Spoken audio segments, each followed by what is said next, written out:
तो normal form क्या थी हमारी? x theta. नॉर्मल फॉर्म, तो नॉर्मल फॉर्म ऐसे होती कि का मान लो ये लाइन है, ये ओरिजिन है, ये एक्स एक्सिस है, वाई एक्सिस है ना। अब ओरिजिन से परपेंडिकुलर डाल दिया मैंने लाइन के ऊपर, ओरिजिन से परपेंडिकुलर। इस परपेंडिकुलर की लेंथ पता है मुझे, मान लो p, और जो ये परपेंडिकुलर है ये एक्स एक्सिस के साथ एंगल बना रहा है अल्फा थीटा बीटा कुछ भी। ये परपेंडिकुलर बना रहा है एक्स एक्सिस के साथ एंगल, लाइन नहीं बना रही है, परपेंडिकुलर बना रहा है। तो ये होता है x cos अल्फा, मैंने प्रूव भी करके दिखाया था आपको, y sin alpha is equal to p। ये आपकी नॉर्मल फॉर्म कहलाती है, ठीक है। तो अब जहाँ ये कंडीशन होगी भी length of the perpendicular from, length of perpendicular from origin is this and angle made by perpendicular with X axis is this, आप डायरेक्ट डालो और आंसर निकालो, ठीक है। अब ऐसा भी नहीं होता कि एक इक्वेशन का यूज एक क्वेश्चन में होता है, कई बार एक क्वेश्चन के अंदर दो इक्वेशंस यूज करनी पड़ जाती है, ठीक है। तो वो भी चीज़ अभी सीखेंगे। तो पहले तो हम सिंपल करते हैं कि भाई क्वेश्चन अगर हमारे पास सीधा आता है तो किस तरह का आएगा। क्वेश्चन है find the equation of a straight line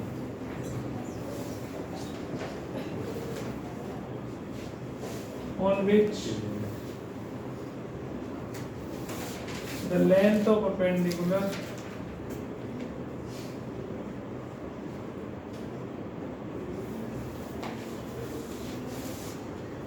from the origin is 4 units and the line makes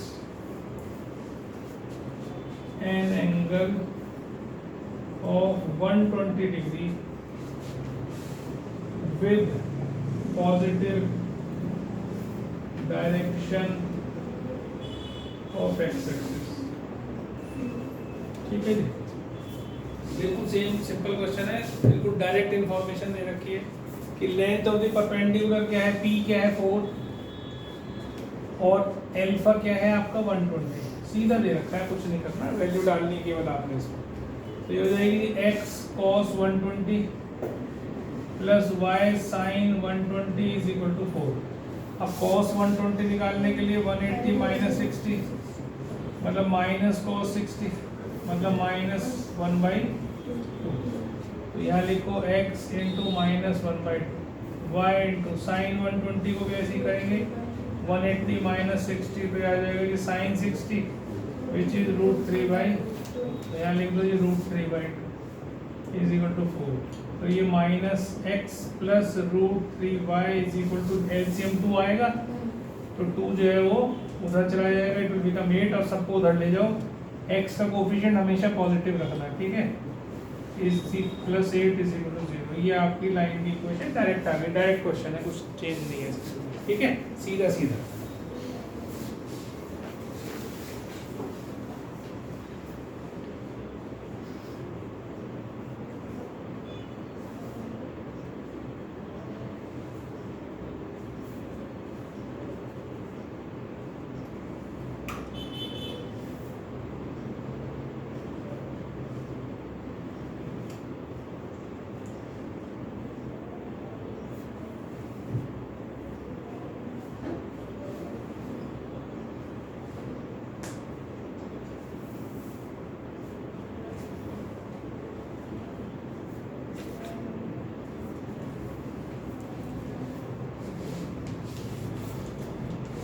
हो गया।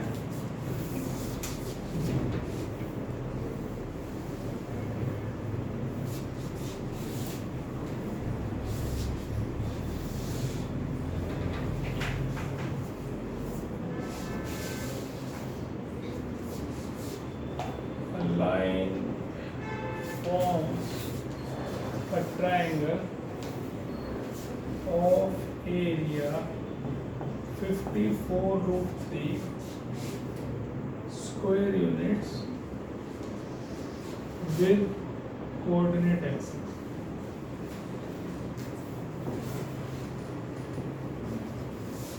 Find the equation of the line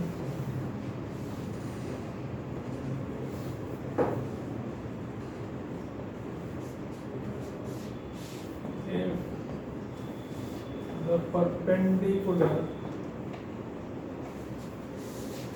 drawn from the origin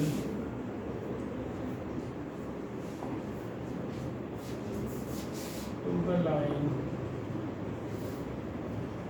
makes an angle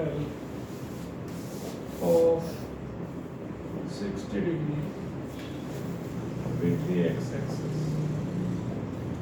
ठीक है जी, क्वेश्चन है।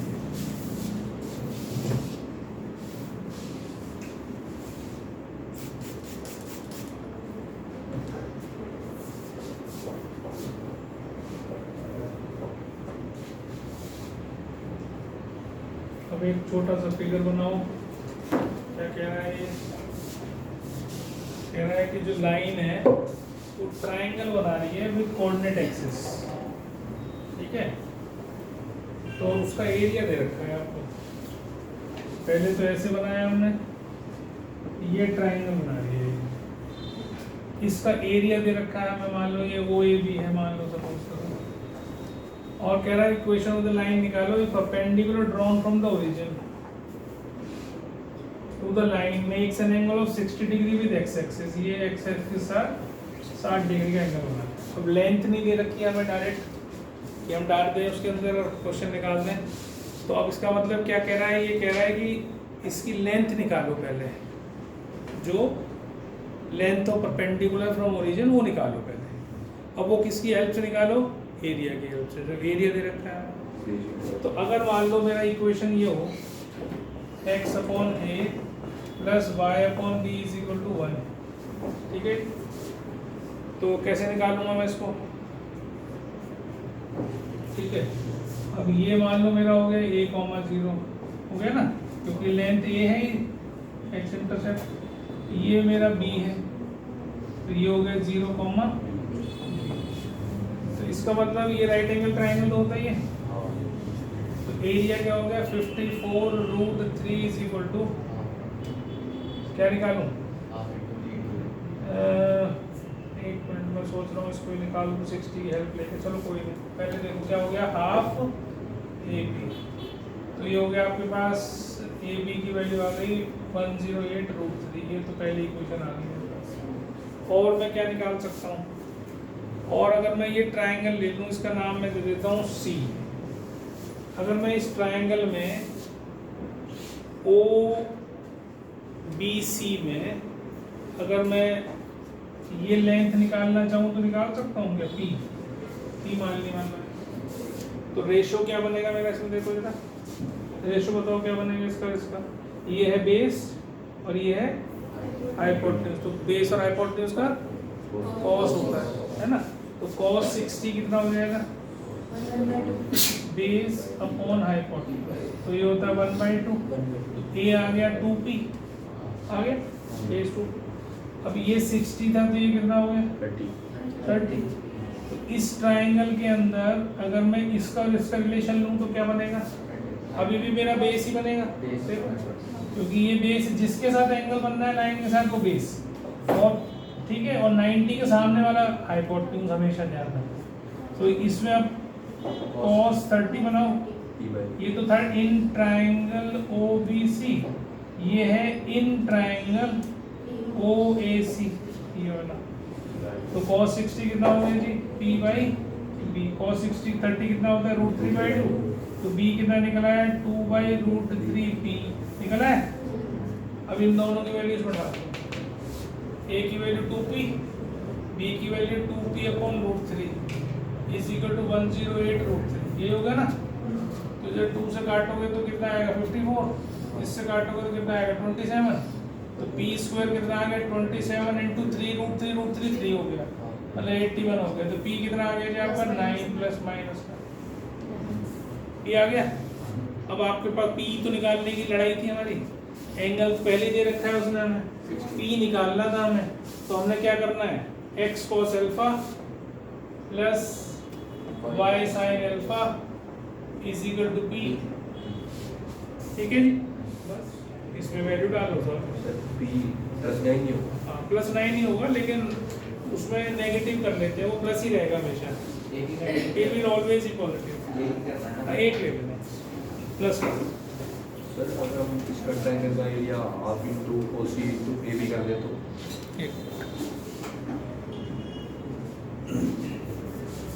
तो आपका answer आ जाएगा x into 1/2 plus y into √3/2। तो x plus √3y is equal to 18। ये आपका फाइनल आंसर। ठीक है, मतलब इस फॉर्म को इस इंटरसेप्ट फॉर्म में कन्वर्ट करना या इसमें ट्रांसफॉर्म कर देना, या x cos alpha plus y sin alpha is equal to p में ट्रांसफॉर्म करना। तो हम क्या सीख रहे हैं? Transformation of a line in these 3 forms. ठीक है, अब इससे ये लाना है तो इधर राइट साइड पे 1 होना चाहिए। तो सबसे पहला काम आपको क्या करना है? 16 को पॉजिटिव रखो, इसको इधर ले जाओ, ऐसे लिख दो। तो ये आपने 16 को ही रखा, इन सबको उधर ले गए। -3x + 4y = 16। समझ में आ गया? अब यहाँ 1 बनाना है तो 16 से डिवाइड कर दिया, ये कट के 1 हो गया। इसको जब लिखेंगे तो इसको ऐसे लिखना, 3 को नीचे ले आना, नेगेटिव साइन को भी नीचे ले आना, और इसको ऐसे लिखेंगे, ये कट गया है तो y/4। तो मतलब ये मेरा x इंटरसेप्ट हो गया, ये मेरा y इंटरसेप्ट हो गया। अब ये लाइन एक तो सिर्फ जानकारी के लिए कि लाइन बनेगी कैसे।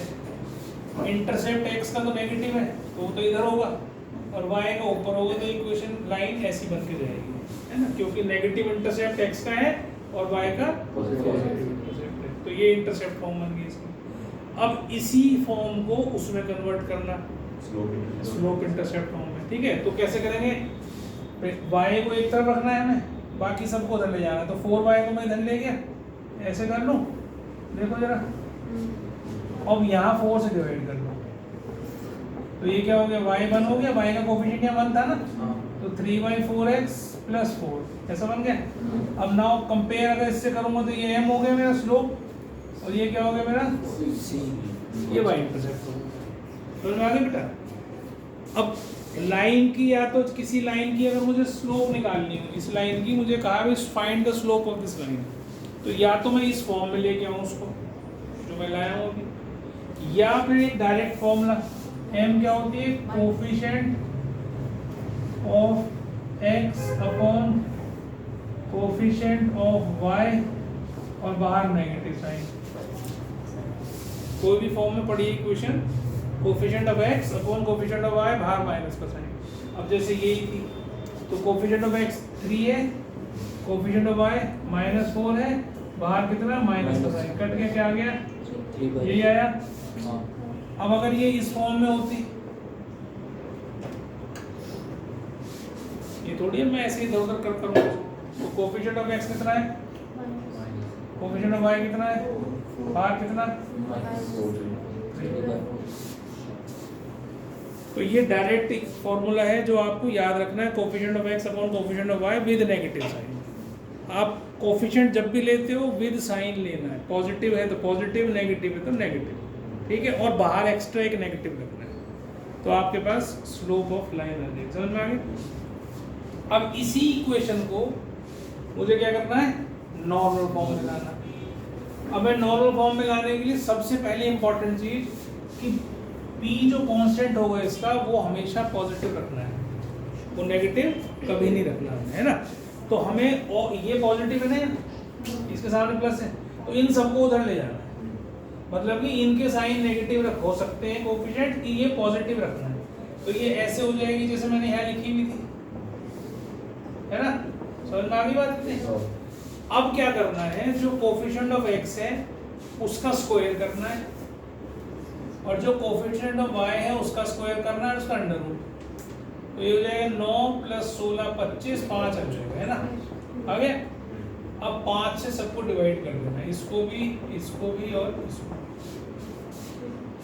अब ये जो फॉर्म आई है दिस इज नॉर्मल फॉर्म, ठीक है। कैसे नॉर्मल फॉर्म?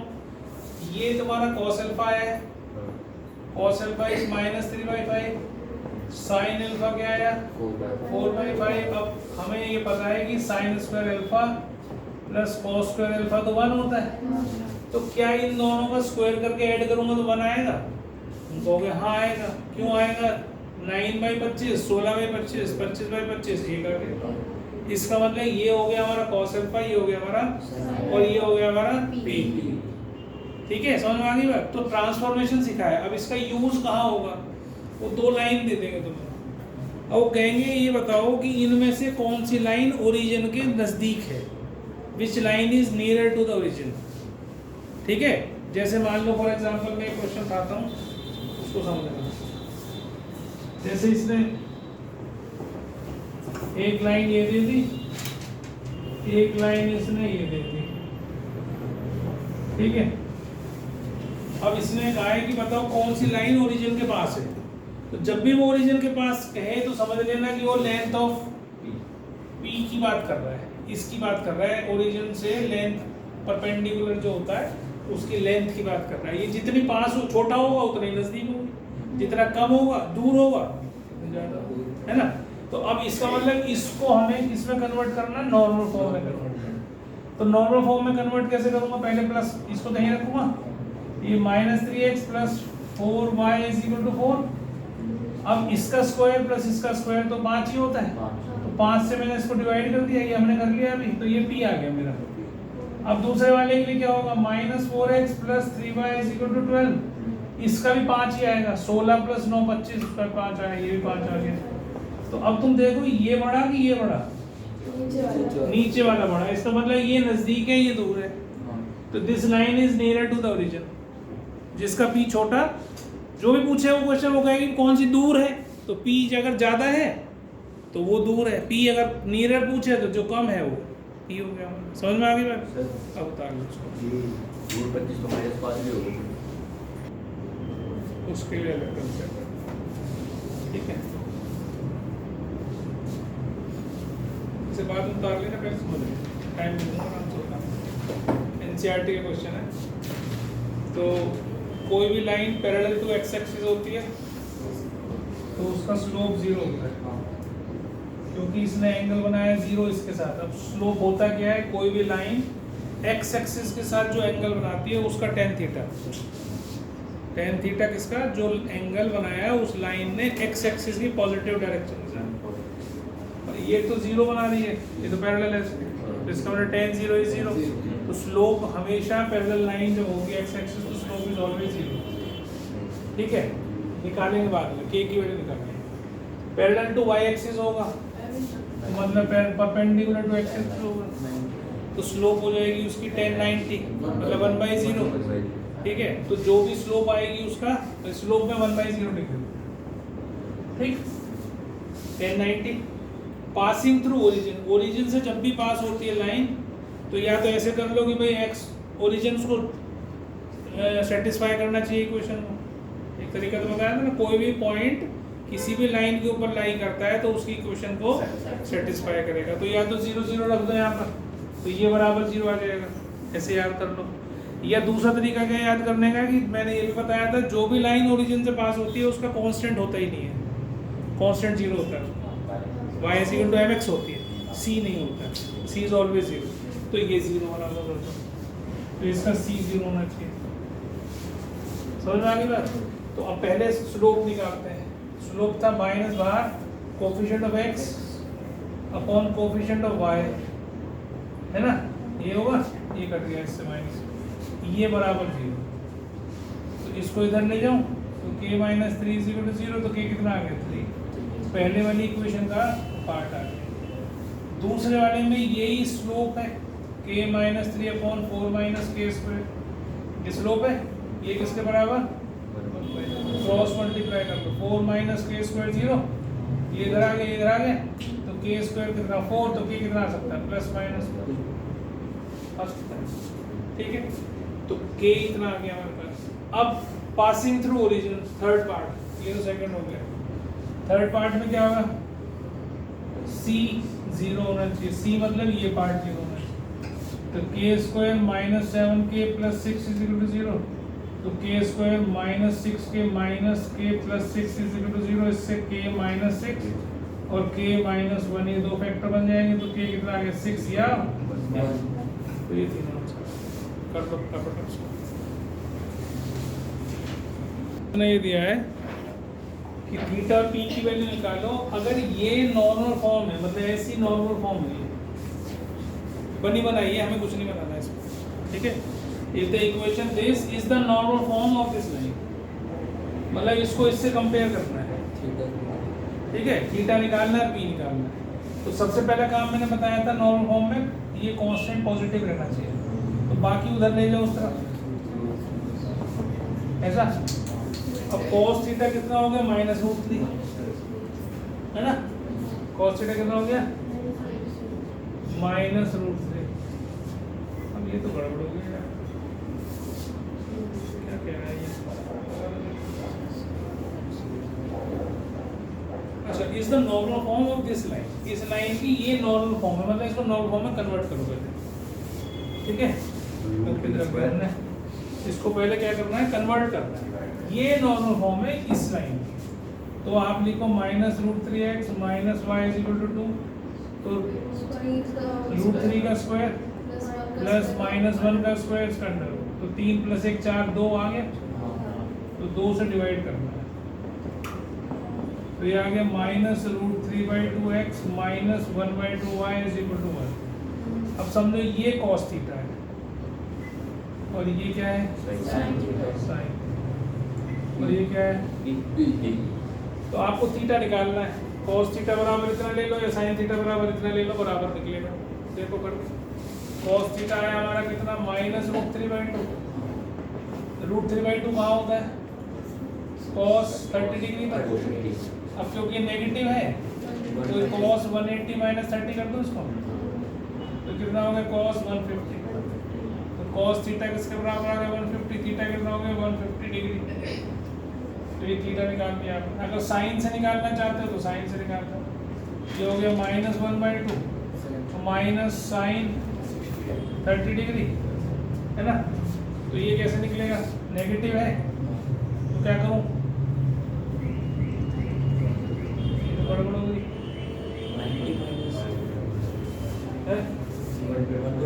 नेगेटिव को कैसे पॉजिटिव बनाऊं, थर्ड क्वाड्रेंट में ले गया तो 180 प्लस थीटा हो जाएगा, 210 हो गया। मैंने क्वेश्चन ठीक लिखा है ना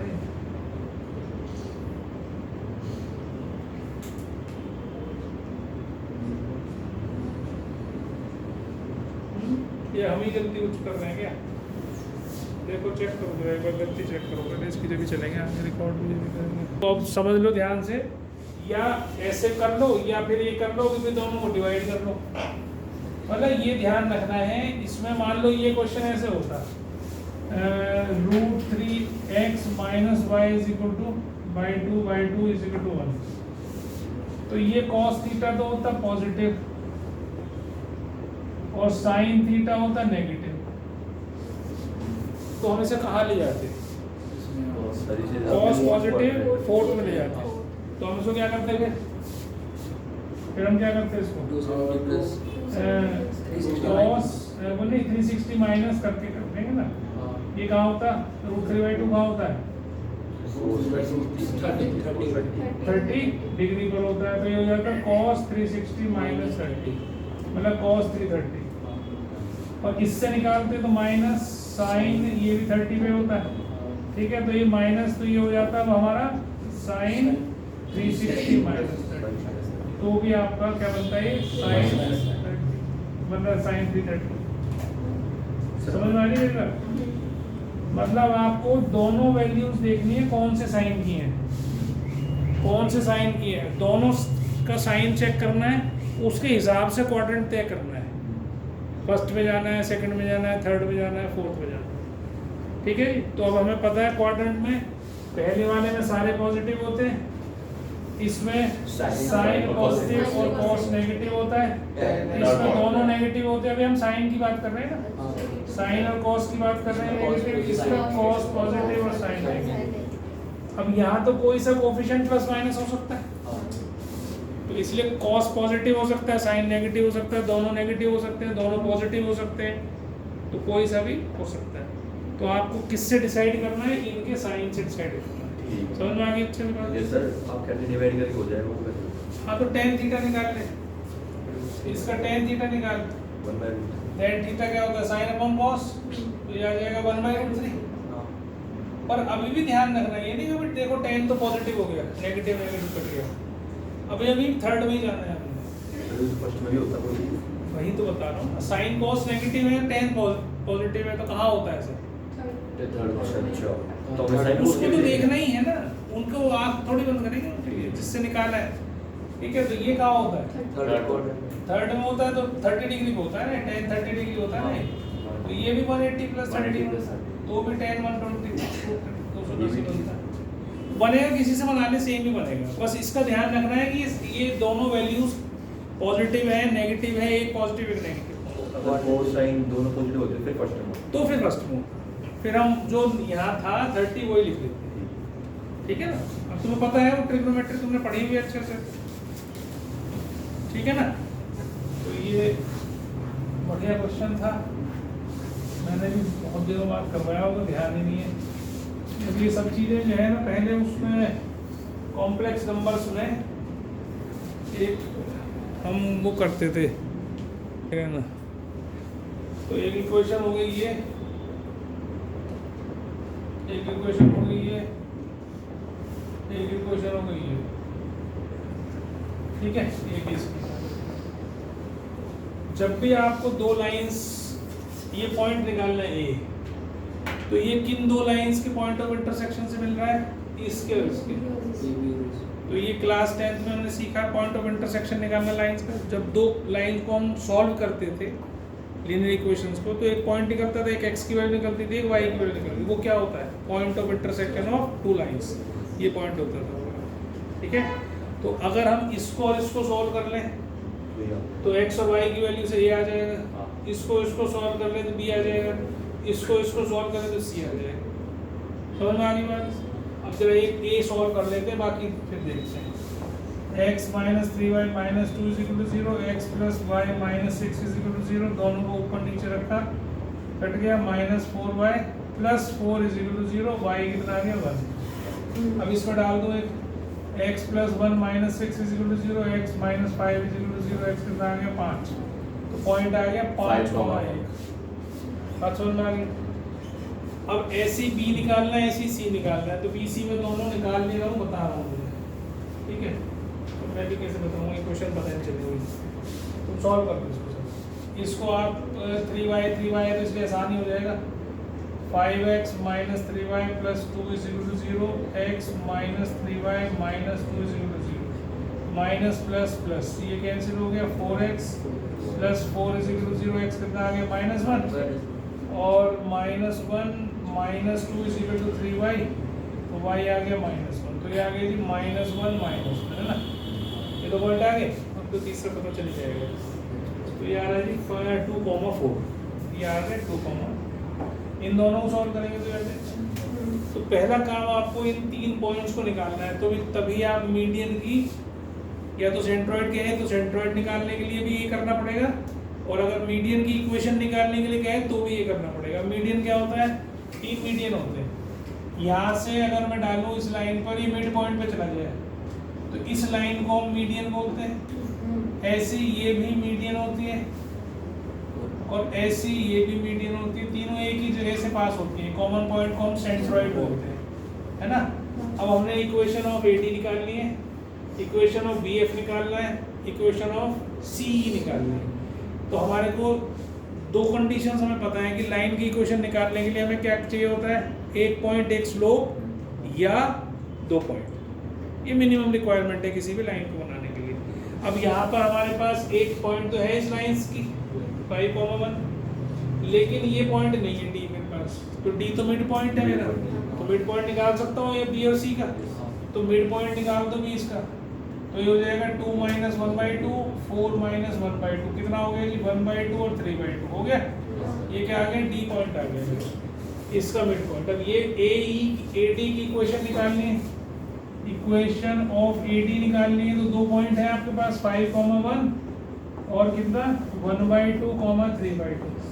तो पहले स्लोप निकालो, तो y2 minus y1 upon x2 minus x1, यही होगी ना। तो ये हो गया 1/2 ऊपर, इसमें से इसे माइनस कर दें और इसमें से इसे माइनस करके माइनस 9/2। तो स्लोप कितना आ गया -1/9। अब कोई भी एक पॉइंट पकड़ लो, फ्रैक्शन वाला मत लेना। y minus 1 is equal to -1/9 x minus 5। Slope इसकी इक्वेशन थी y minus y1 m x माइनस x, इसमें डाल रहे। तो इस लाइन को इधर ले आया और माइनस एक्स प्लस 5x को इधर ले गया और इसको इधर ले गया। तो मेरी किसकी इक्वेशन आ गई है, इक्वेशन ऑफ AD मीडियन। ये मीडियन AD हो गई। बात समझ में आ गई। अब आप जो चाहे निकाल लो, अब तो कंसेप्ट समझ में आ गया। अब ये अगर मीडियन की निकालनी इसकी, तो E निकालोगे, तो E निकालोगे तो 5 माइनस 1 4, 4/2 कितना होता है 2, और ये तो 0 ही हो गया। तो ये हमारा क्या बना है E बन गया, दिस इज E। अब ये और ये लोग CE निकल जाएगा। ऐसे ही इसको निकालना है, 5 और 2 7, 7/2 और 5/2। तो ये और ये दोनों लोगे तो BF निकल आएगा। तो ये तो हो गई इक्वेशन ऑफ मीडियंस। पर अगर वो सेंट्रॉइड निकालने के लिए कहे तो आपको सिर्फ दो मीडियन की इक्वेशन निकालनी है और उनको फिर सॉल्व कर देना है। दो मीडियन की इक्वेशन निकालो और सॉल्व दें। अभी मैं ये भी बता देता हूँ, जैसे मान लो मैं इसका CE की इक्वेशन निकाल रहा हूँ, इक्वेशन ऑफ मीडियन CE, तो क्या हो जाएगा, पहले इन दोनों पॉइंट से ये पॉइंट थे 2 0 और 2 4, तो स्लोप निकाल लो 4 माइनस 0 और 2 माइनस 2, तो ये इन्फिनिटी हो गई। मतलब इसका मतलब क्या हो गया, स्लोप 1/0 आ गई। इसका मतलब लाइन कैसी हो गई, पैरेलल टू y एक्सिस या परपेंडिकुलर टू x एक्सिस। अभी समझाई थी मैंने, है ना। मतलब ये एंगल tan थीटा tan 90 हो गया इसका मतलब, जब भी 1/0 बन गई। ठीक है, तो इसकी इक्वेशन क्या हो जाएगी, इसकी इक्वेशन हो जाएगी y minus 0 is equal to 1/0 x minus 2, मतलब x इज इक्वल टू 2। इसकी इक्वेशन आ जाएगी, इसकी इक्वेशन आ गई, CE की इक्वेशन आ गई, x इज इक्वल टू 2। अब इसको और इस लाइन को जो कौन सी निकाली थी वो, जब इनको सॉल्व करेंगे आपस में, तो अभी तो x इज इक्वल टू 2 ही है सीधा, तो उसमें डाल देता हूँ। तो अगर मैं इसमें डाल दूँ इसको, तो 2 plus 9y is equal to 14, तो 9y कितना आ गया 12, तो y कितना आ गया 4/3, है ना। तो हमारा सेंट्रॉइड क्या हो गया, व्हाट इज सेंट्रॉइड 2, 4/3, ये हमारा सेंट्रॉइड। सर ऐसे तो मतलब है कि A और D के कोऑर्डिनेट, एक मिनट में जो ऐसे बंद कर दूँ देखो। अब मेरी जो लाइन है वो ऐसे जा रही है और ये भी मान लो A है और ये भी मान लो A है ना। पहली बात तो ये वाली लाइन की इक्वेशन निकालनी है जो बराबर इंटरसेप्ट बना रही है, और ये लाइन कहीं पे भी दो लाइन जा रही थी उनके इंटरसेक्शन से जा रही है। ये दो लाइन है, ये जो गिवन लाइन है, ये दो लाइन है, इनके पॉइंट ऑफ इंटरसेक्शन से पास होकर जा रही है और बराबर इंटरसेप्ट बना रही है। तो पहले तो क्या करो, ये पॉइंट निकाल लो, जो एक पॉइंट आ जाएगा लाइन के ऊपर। तो पहले इन दोनों इक्वेशन को सॉल्व कर दो। तो इसके लिए मैं क्या कर रहा हूँ, मुझे 2 से मल्टीप्लाई कर दूँ,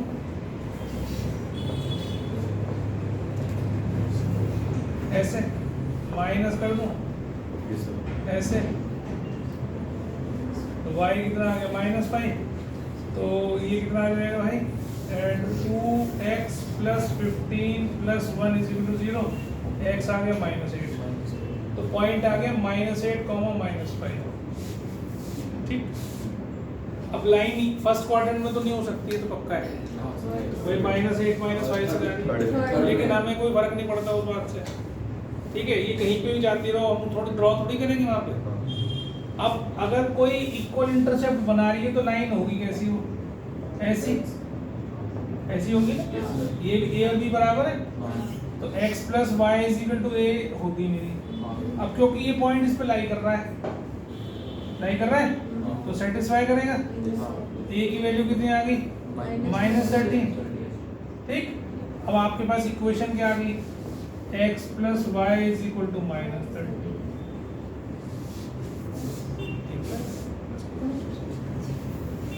ठीक है, अब ये अगर होती तो फिर बनेगी कहाँ ये लाइन कैसी बनेगी? तो ये कहाँ बन रही है? देखो दोनों जो इसके वो हैं इंटरसेप्ट वो नेगेटिव आ रहे हैं, इसका मतलब लाइन ऐसी जाएगी, इधर भी है नेगेटिव, इधर भी नेगेटिव, ये भी नेगेटिव है, ये भी नेगेटिव है, तो बराबर है दोनों, तो 13 39 39। समझ में आ गई बात? कैसे करना है, कर लो इसको। तो पहला काम तो भाई अब एक बात समझ रहे हैं, ये दोनों समझ लो इसको, ये दो लाइन जा रही हैं, इनके पॉइंट ऑफ इंटरसेक्शन से हमारी लाइन पास हो रही है L1, मान लो L1 की इक्वेशन है, और ये L1 जो है ये लाइन के परपेंडिकुलर है, तो ये x माइनस 5y प्लस इस L1 की इक्वेशन निकालनी है, इसकी दे रखी है, इसकी दे रखी है, तो मिनिमम रिक्वायरमेंट क्या होती है लाइन की?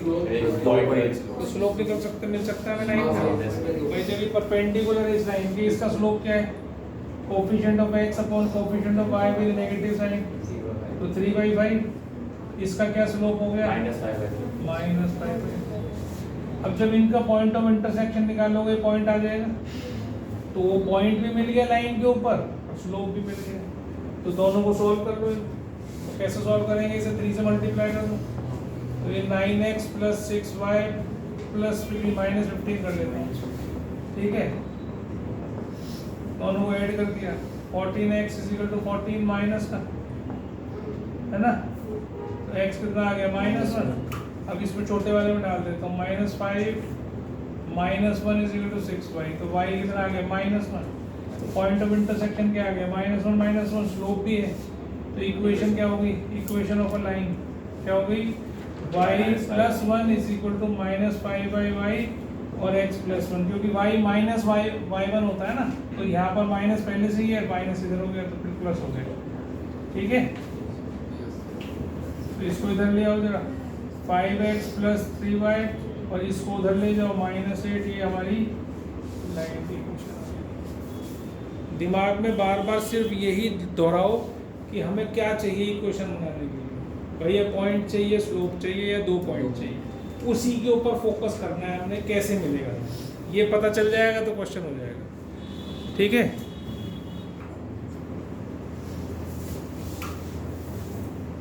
जैसे करंट लाइंस जो एक ही पॉइंट पे मीट करती है, ये इस जगह पॉइंट मीट कर रही है, एक कॉमन पॉइंट से पास होकर जा रही है, उनको बोलते हैं कंकरेंट। अभी 3 हो सकती है, 4 हो सकती है, 6 हो सकती है, कितनी भी हो सकती है। तो अब हमें पता कैसे चले कि लाइंस कंकरेंट है, तो 3 इक्वेशन दे दी जैसे मान लो इसने, और उसमें कहा भी शो करो लाइंस कंकरेंट है, देखो शो दैट, लिख लो साथ साथ, show that the lines x minus y minus 6 is equal to 0 और 4x minus 3y minus 20 is equal to 0 and 6x plus 5y plus 8 is equal to 0 are concurrent, ठीक है, ठीक, concurrent lines शो करना है। तो कोई भी 2 equation उठा लो और उनको सॉल्व कर लो, कोई भी 2 इक्वेशन निकालो और सॉल्व कर लो। पॉइंट बताओ क्या आएगा?